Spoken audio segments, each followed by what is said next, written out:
During the 16th century, tulips were first introduced in northwestern Europe from Turkey, arriving via the spice route. Tulips originally belonged to Central Asia, and these imported flowers looked like no other flower native to the European continent. So it is no surprise that tulips became a luxury item which were destined for the gardens of the rich society in Europe.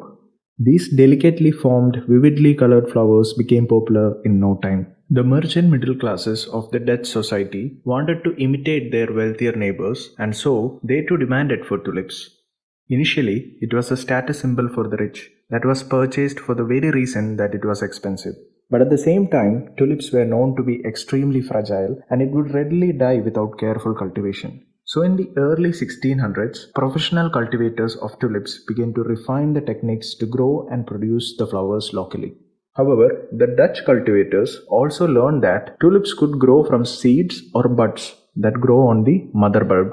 A bulb that grew from seed would take about 7 to 12 years before it starts flowering, but a bulb itself could flower within a year. This led to the creation of the so-called broken bulbs, which were a type of tulip with a striped, multicolored pattern rather than a single solid color. The demand for differently colored varieties of tulips soon exceeded the supply, and the prices for individual bulbs of rare types began to rise to unwarranted heights in the northern Europe. By about 1610, a single bulb of a new variety was acceptable as dowry for the bride, and a flourishing brewery in France was exchanged for a single bulb of a rare tulip variety. The craze reached its height in Holland during 1633 to 37. In 1634, tulip mania swept through Holland. Before 1633, Holland's tulip trade was restricted to professional growers and market experts. But the steadily rising prices tempted many ordinary middle class and poor families to speculate in the tulip market. Homes, estates, and industries were mortgaged so that tulip bulbs could be bought for resale at higher prices. Sales and resales were made many times over, without the bulbs ever leaving the ground. A rare bulb would sometimes be worth as much as 4,000 or even 5,500 florins, meaning that the best tulips would cost more than $750,000 in today's money. By 1636, the demand for the tulip trade was so large that regular markets for their sale were established on the Stock Exchange of Amsterdam and in many other towns. It was at this time that professional traders got into the action, and everybody appeared to be making money simply by possessing some of the rare bulbs. Indeed, it seemed at that time that the price of tulip bulbs could only go up and that the passion for tulips would last forever. These people began buying tulips with leverage, using margin derivative contracts to buy more than what they could afford. But quickly as it began, the crash came in early in 1637, when doubts arose as to whether the prices would continue to increase, and the buyers announced they could not pay the high price previously agreed upon for bulbs. Almost overnight, the price structure for tulips collapsed, sweeping away many fortunes and leaving behind financial ruin for many ordinary Dutch families. This was a story of a speculative bubble built upon a perishable flower, fueled by greed and herd mentality of people who were promised a fortune.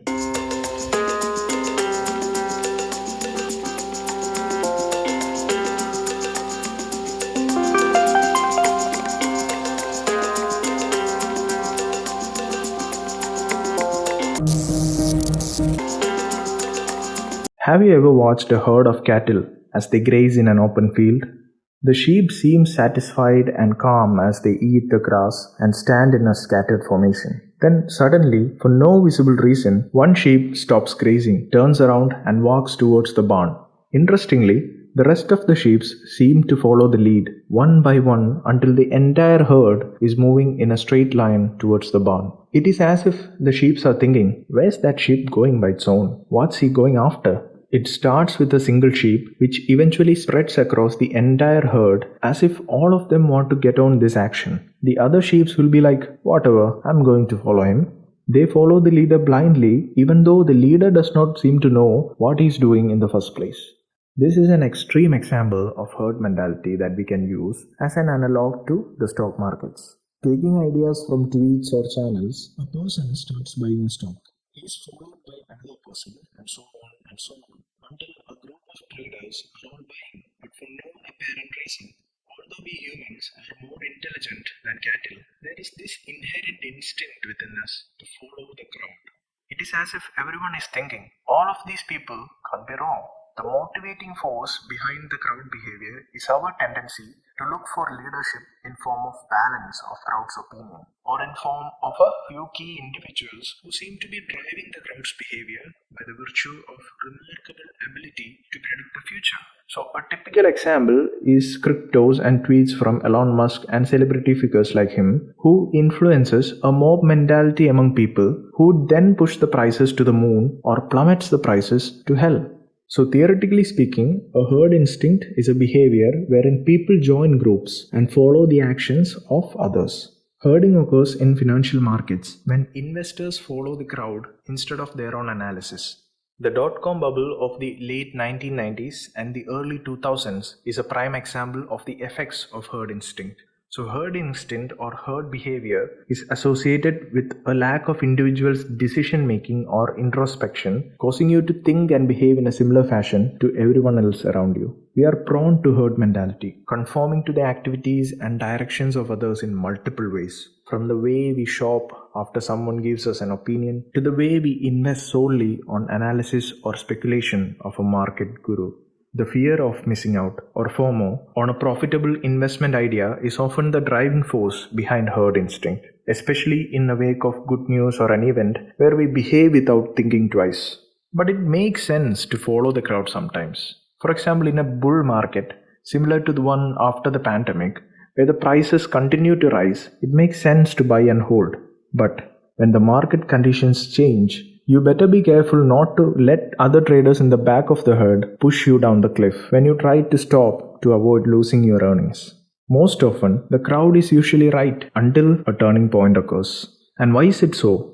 Because virtually everyone would have taken a position earlier, due to which the market is headed in a particular upward direction, and there are only a few traders left to push the trend up further. And this is the point where the counter trade initiates and moves the market in the opposite direction, and this is also when the panic sets in and once again a herd mentality arises, but this time traders start to sell off extensively to avoid further losses. So the trick is predicting when that turning point will occur, anticipating it, and developing a trading plan to capitalize on it. This is a precise time at which the trader must put on his brakes and exit his positions. In fact, this is also the most difficult time to exit a winning position, as it is very easy to second guess the signal that one is receiving and to hold out for just a little more profitability. So straying from your trading strategy may be fruitful for a few times, but in a long term, it is always the individual with disciplined analytical approach that will win over the blind ones. Now the question is how to identify this turning point. This can be answered using the art of contrary thinking by Humphrey Neal, where he discusses how to take a contrarian strategy. Taking a contrary opinion is not all about merely doing the opposite of what everyone else is doing. In a contrarian approach, a trader studies the market and tries to come up with an innovative trading plan. So this sort of plans would require a great deal of experience and thought. So it is done in a way that a trader must train his mind to think in the direction that is opposite to the prevailing general opinion. It's sort of like thinking in reverse, meaning that you have to think of the reasons why majority of people may be wrong and then try to discover factors that may predict a change in the market condition or identify those sectors that may prosper from such a change. For example, during the corona crash, most investors pulled out their money from the markets and placed them in more stable assets like FDs and all, because almost all the sectors were affected badly and it is not wise to hold on. But at the same time, the pharma companies greatly benefited from the perks and allowances for their infrastructure and research. And so, a contrarian would identify such opportunities and capitalize on them. In theory, taking a contrarian approach is useful, but it's often hard to fight the herd instinct. While trading, people have this natural inclination to see what everyone else is doing and to follow it, because it feels safe and comfortable. But if you're not careful, then following the crowd can lead to disaster, because the crowd can be wrong. So, a good way to avoid this is to make investment decisions that are based on sound objective criteria and not let your emotions take over, and also try to develop a thinking like a contrarian. Study the markets carefully, consider the reasons why the crowd may be wrong. Search for the evidence that support your contrarian position, and if you're right, you can capitalize on it and make a big win. But at the end of the day, it is human nature to be part of a crowd, and so it can be difficult to resist the urge to deviate from your plan. But it is all about how you control your mind and psychology. I hope this video had an impact on you as a trader. If it did, please do like the video, subscribe to the channel, and do not forget to press that bell icon so that you won't miss out on the upcoming videos.